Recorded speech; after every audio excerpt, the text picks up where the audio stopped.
Assalamualaikum warahmatullahi wabarakatuh. Perkenalkan, nama saya Sofia Febranti dengan NPM 7212132444, berasal dari Fakultas Ekonomi dan Bisnis Prodi Manajemen. Baiklah, di video kali ini saya akan meresum materi tentang promosi dan pengembangan karir. Promosi sendiri merupakan perpindahan yang memperbesar authority karyawan ke jabatan yang lebih tinggi di dalam suatu organisasi, sehingga berimbas kepada hak, status, kewajiban, dan penghasilannya juga akan ikut bertambah.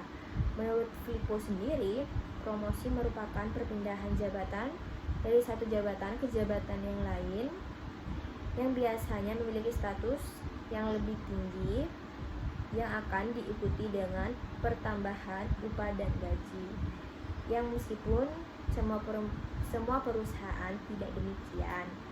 Yang selanjutnya yaitu alasan mengapa karyawan tidak mau dipromosikan. Yang pertama yaitu karena perbedaan yang tidak seimbang antara gaji dan tanggung jawab yang akan diterima. Yang kedua yaitu segan untuk meninggalkan kelompoknya karena mungkin sudah merasa nyaman. Ketiga yaitu faktor aman, mungkin mencari situasi aman di dalam suatu organisasi.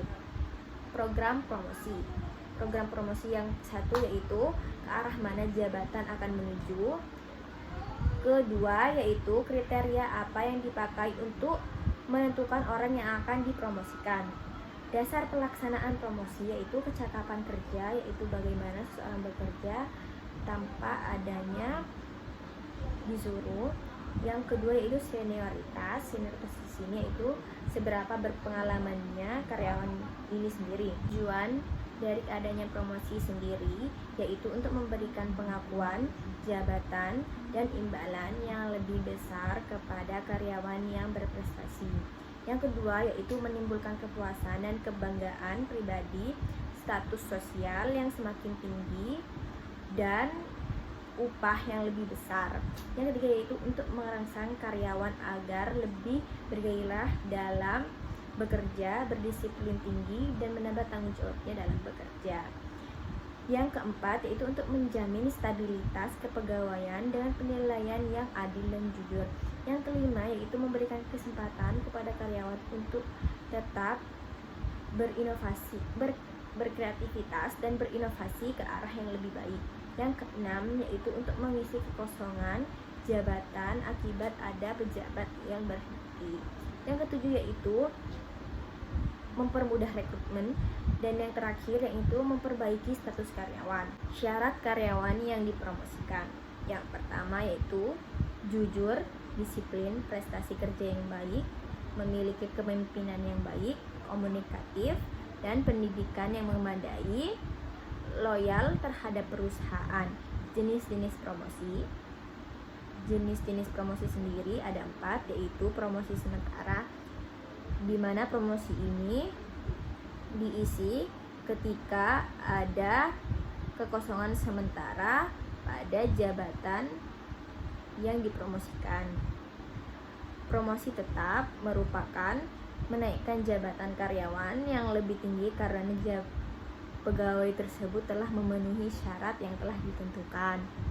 Promosi kecil yaitu menaikkan jabatan seseorang ke jabatan yang tidak sulit, ke jabatan yang lebih sulit, yang meminta adanya suatu keterampilan keahlian tetapi tidak disertai dengan pengambilan keputusan atau wewenang dan penambahan gaji.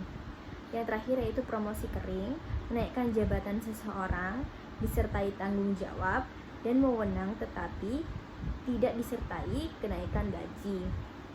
Konsep seputar karir. Konsep seputar karir ada 7, yaitu pertama yaitu karir sendiri. Karir sendiri merupakan perjalanan pekerjaan seorang pegawai di dalam suatu perusahaan. Yang kedua yaitu jalur karir yang merupakan pola jalan yang akan dilalui oleh pegawai dalam menuju satu jabatan ke jabatan yang lain.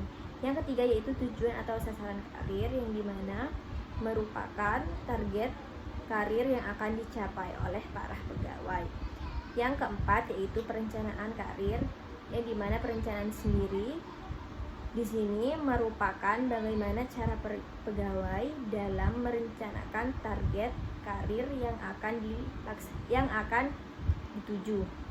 Yang kelima yaitu pengembangan karir. Pengembangan karir sendiri di sini bagaimana kita sebagai karyawan bisa memberikan atau mencapai karir yang telah kita akan tuju ke step yang lebih baik lagi. Yang keenam yaitu manajemen karir. Yang ketujuh yaitu konseling karir. Konseling karir sendiri yaitu untuk mengidentifikasi masalah-masalah yang terjadi dalam penargetan karir atau konsultasi dalam bidang karir sendiri. Permasalahan yang sering dihadapi dalam perjalanan karir yang pertama yaitu frustasi akibat pengharapannya tidak menjadi kenyataan. Yang kedua yaitu penyelia tidak kompeten. Yang ketiga yaitu kriteria evaluasi tidak jelas. Yang keempat yaitu ketegangan antara junior dan senior. Yang kelima yaitu ketidakpastian tentang loyalitas. Baik, segitu saja penjelasan yang bisa saya sampaikan tentang materi ini. Bila ada tutur kata dan salah penyampaian materi, saya Sofia Febrianti memohon maaf sebesar-besarnya. Saya Sofia Febrianti sendiri undur diri. Wassalamualaikum warahmatullahi wabarakatuh.